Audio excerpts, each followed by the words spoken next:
guztioi. Oso manu naiz eta ingurugelatik nator. Azaltzea, urrian hasi ginen proiektu bat egin. Egian bi ikustean zerbak esan zuen, ondar zara, nardan norbait, eta esan zuen egitenek eman darbi dituzo, ekantzetan, tosiko, izabez, Zertuko nahiz azaltzen abez zer egin dugun urritik gaur arte, bai? Lehenengo azaltuko dugun zein den oinarria, eta gero ja blogetan sartuko gara. Alde batetik ingurugela da ingurumen hezkuntzarako Eusko Jaurlaritzak jartzen duen zerbitzua, bai? Berritzegunek antzekoak, baina ingurumen hezkuntzak aritzen dira. Hauek omen dira geure funtzioak, formazioa, ingurumen hezkuntzaren inguruan, dokumentazioa, izugarrizko dokumentazio zentroak dauzkagu, bai Bilbon, bai Donostin eta bai Gasteizen, ikerkuntza, aholkularitza, kanpainak eta informazio eta gure 14 pertsona gara eta 5 zentro hauetan elkartzen, bai?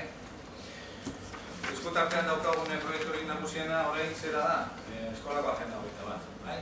Eta hori ikintzen duen moduen, ingurumen hezkuntzarako programa irakorra, ikastetxe bateko hezkuntza komunitate batera zuzendua zentroaren ingurumenaren kalitatea hobetzeko eta beraz hezkuntzakoa baita. Udalerrian jasangarritasunean txertu. Eta udalerria da momentarako hitz klabea. Hemen ikusten dugu, zein den programaren fluxua, ezta? Hor dauzkagu elementu batzuk, adibidez ingurumen saila, hezkuntza saila, bien artean jarri ziren orain dela 22 urte ados, hitzarmen baten bitartez, ingurugela zeida, oizkoa izan da zeida, orain 5-6 urte artean, ingurugela, eta, hor erretzen dira zer egiten dugu, eskola da elementurik garrantzitsuena, udalak bai parte hartzen du, laguntzen, bai zuzenean, edo bai enpresa baten bitartez, laguntza hori bideratzen. Eta gero ematen dira eskola arteko koordinazioa zonaldeka. Egiten dugu koordinazioa segun zenolako udalerriekin kontatzen dugun, udal mailan edo zonalde mailan. Komunitate mailan, komarka... Bai, hori.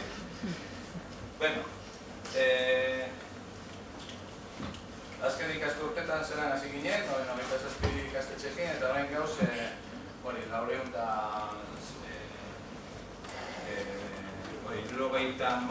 inguru,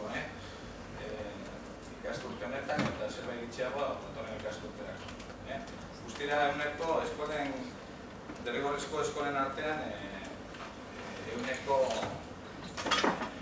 70, bai? Orduan, eskola asko eta elkartzen gara hor. Udal mailan edo zonaldeka.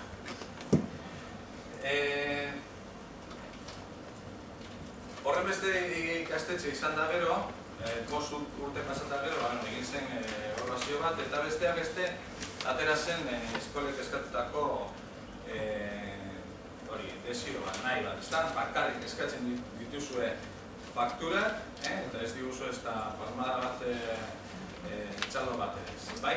Orduan buruatu zen errekonozimendu bat izatea, bai? Errekonozimendu falta bat zegoen eta orduan egiten da hori eskola jasangarria. Eta da, ikastetxen funtzionamendua eskolako agenda hogeita bat programaren filosofiarekin bat edo jasangarritasunarekin bat egiten duen ikastetxei ematen zaie errekonozimendu bat. Eskola jasangarriaren ziurtagiria.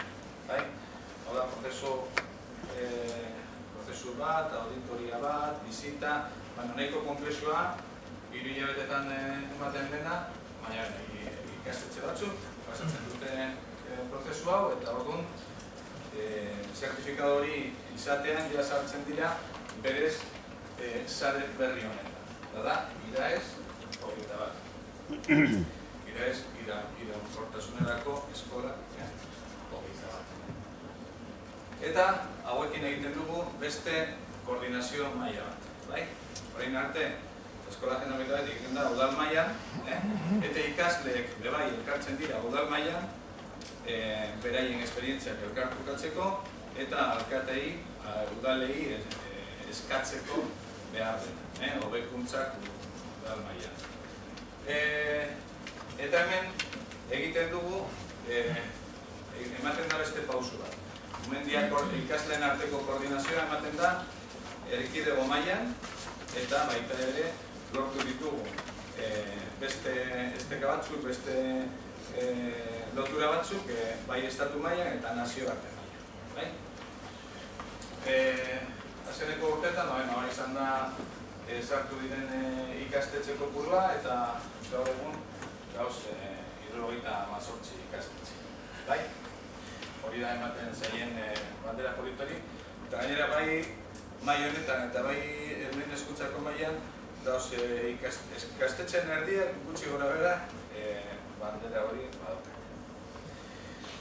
Bueno, sare honen asmoak zeintzuk dira, besteak beste horiek, Euskadiko ikastetxeen artean iraunkortasuneko hezkuntza bultzatzea. Baita ere, eskolako agenda hogeita bat programa sendotzea, sinergiak bultzatzea, eta kasu honetan importanteena behurtzako nazio baita, nazioarte mailako iraunkortasuneko hezkuntzeko sareekin harremantzea. Salto hori, udaletik nazioarte mailara salto hori emotea. Eta ikastetxe prozesua bultzatzea kooperazioaren bitartez. Orduan, sarean zer lortu da horien arte, gauza hauek, ezta? Praktika honen kudeaketa, trukaketa, ikastetxeen arteko ingurumen batzordeko bizitaldiak, ingurumen batzordeko neska mutil batzuk, badoaz beste ikastetxe batera, ikusten dut zelan egiten duten, eta bat.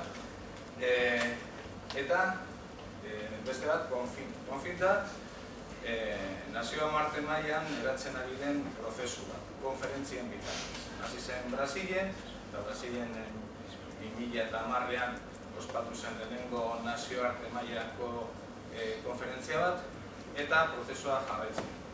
Maila ezberdinetan, bai eskola mailan, bai erkidego mailan, estatus mailan, Europa mailan, nazioarte. Eta hori dago, eten bai. Eta valorazioa oso positiboa da, eta komunikatzeko eta koordinatzeko ipini genuen blog.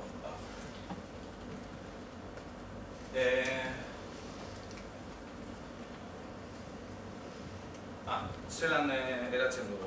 Geuk inguruberatik sortzen dugu blog bat, baina da ikastetxeen artean komunikazio eta elkartrukea lortzeko. Orduan alde batetik daukagu eskolako agenda hogeita bat koordinatzailea, baina sarerako, iraso hogeita bat sarerako nahi dugu beste pertsona batek eramatea, kargatzeko beti pertsona berdinari. Orduan, sareak berak ipini zuen elkartzea ikasturtean behin, orduan bilera horretara joan behar da, lanak eta eginkizunak guztik voluntarioak dira, guztiz, bai parte hartzea sarean, edo ez parte hartzea, edo planteatzen diren ekimenetan parte hartzea da ez, guztiz voluntarioa da, eta blog honetan proposatzen dira gauza.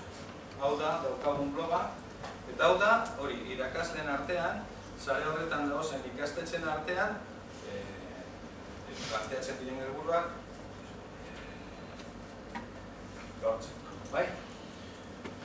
Hau da, ikusiko duzu oso simplea da. Alde batetik daukagu, sarrera edo bloga, eta hemen agertzen dira planteatzen diren lanak edo ikastetxeen proposamenak. Zeran egiten dugu?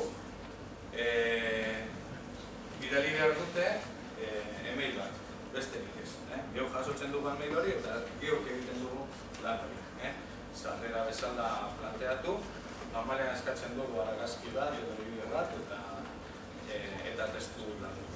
Beste dokumento bat baldin badago, Google Docsen egitzen dugu, eta hondik aukera daukate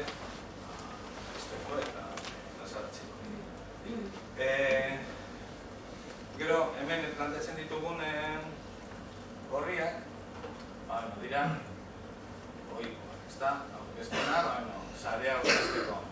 Zer den iraez, nondik datorren, zeintzuk diren bere helburuak, bai? Helburuak.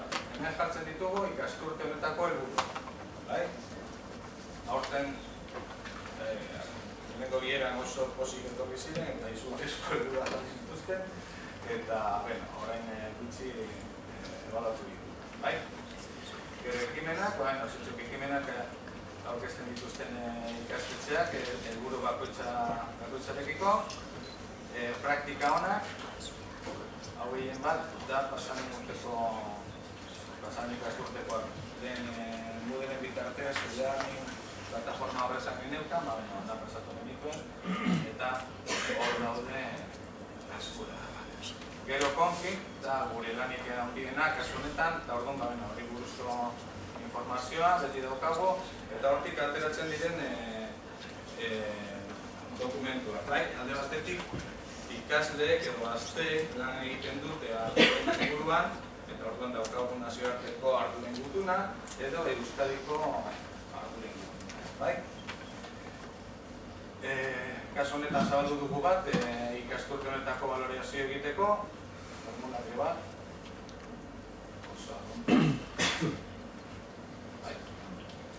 helburuak baloratzeko, edo komentatzeko. Eta gero daukagu,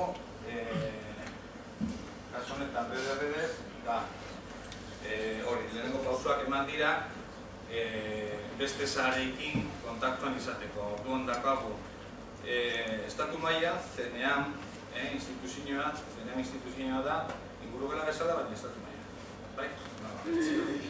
Orduan, bertan elkartzen gara, sare batzuk, eskola jasangarrien sare batzuk, eta orduan elkarlan egiten dugu, eta guztion artean egiten dugu konferentzia hori. Gainera ikasturte honetan, egin dugu estatu mailako lehenengoa. Izan zen urtarrilean, Gasteizen, eta bertan egin genuen, eta bloga. Hor sartzen ditugu sarrerak, ikastetxeek bidaltzen dutena, edo geok topatzen badugu zeo zer, eta beste referentzi batzuk, hemen irakasleek daukate, esteka zuzena ikasleen blogera jartzen. Ikusten duzuenez oso simplea da, eta historikoa, etiketekin lantzen duguna zera da ikastetxearen identitatea, ikastetxea gabe ikustea, eta bertan egiten duten lana, beste zera bat izatea. Bueno.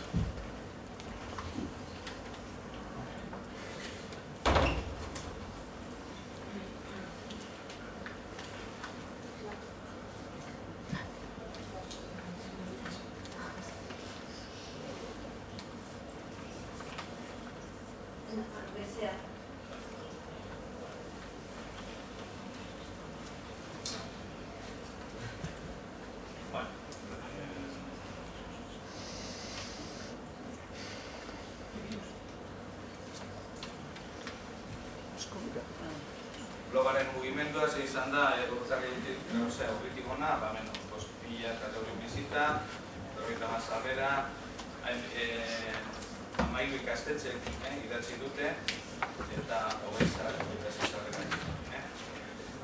Egia esan, espektatibak ez dira bete, da baita ere lehen urte, eta hori kontutan izan behar da, eta hobetzeko margen handia da. Baina ikasleekin ere lan egiten dugu. Gauza bat da, ikasleen artean sortzen diren elkartrukeak eta beste bat sortu dugu ikasleentzat. Orduan, leku bat sortu dugu, eta orduan ikastetxe bakoitzean dago talde txiki bat. 3-5 ikasleekin eginda eta ditzen dira hori, iraez 21 taldean. Eta hauek egiten dute hori, iraez inguruko eta konferentziaren inguruko lana. Eta orain hasiko dira harremanetan estatu mailako beste ikastetxeekin kontaktuan eta baita bere Europakoekin. Hor da, hau da ikasleen bloga, eta hor beraiek hemen mugimendu gehiago egon da, ezta? Zenbaki batzuk, ia 20.000 bizita, 120 sarrera, 25 ikastetxek parte hartu dute, 110 sarrera eginez, eta pasaren ikasturtean geure konferentzia horretan ikasleen deia dokumentu atera zen, eta lortu dute guztien artean 2003 sinadura baino gehiago sortzen. Lorpenak, ikastetxe lortu dugu beraien ikaste prozesuaren protagonista izatea, ikasleak, autonomia, motivazioa, sozializazioa, ingurumenaren zaintzan ez daudela bakarrik, ohartaraztea, hori da batzuetan beraien lehenengo hitz, ez gaude gehu bakarrik hemendik zoratuta naturarekin baizik eta beste batzuk ere, ezta? Teknologiarekin beste zentuetako ikasleekin harremantzea eta izugarrizko konpromisoa nazioarteko konferentzia. Irakasleen lorpenak, hori, ikasleak ezagutu beste eremu batean, autonomia aritzean, ikasleen kompetentzian neurtzeko tresna bat, batezbe hori ikasketen funtzionaltasunaren ingurua, eta ikaslei autonomia emotea, boterea emotea, eta kostatan, oso esfortzu handia. Etorkizunari begira alde batetik daukagu kritika bat eta elkartrukerako da tresna on bat, baina ez koordinaziorako, orduan alde horretatik saiatuko gara hobetzen, eta beste bi idei bukatzeko dira hori, erraztu erabilpena, orduan beste.